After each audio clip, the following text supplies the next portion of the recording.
মাঠে থেকে আরো না শুনি, একমাত্র ঈদের নামাজ পড়তে হইতো না। ঈদের নামাজ আমরা পড়ে সবাই আমরা পবিত্র হয়ে এখান থেকে যাবো।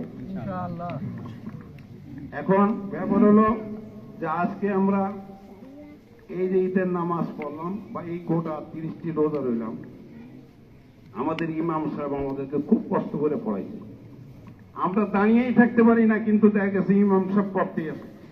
আমাদের নামাজের মধ্যে অনেক খেয়াল খুশি দিকে, কিন্তু ইমাম সাহেবের ভুল হয়নি। ইনশাল্লাহ আল্লাহ যেন আমাদের তারাবির নামাজ আল্লাহ কবুল করে নেয়। সবাই একত্রিত থাকবেন আপনারা।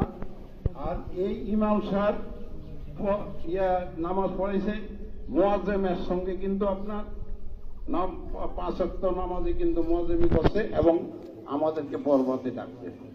সবাইকে ডাকে ডাকে আপনার মা বোনদেরকে বলছেন, তারা ভাত রাঁধছে, আমাদেরকে খাওয়াইছে। সব দায়িত্ব কিন্তু আমরা ইনশাল্লাহ আমরা সঠিকভাবে পাইছি। এখন আমাদের যে তারাবির নামাজের, আমি একটা কথা বলতে চাই যে তারাবির নামাজের হাতিয়া ধরা হয়েছিল 150 টাকা সবার মাথার পিছনে।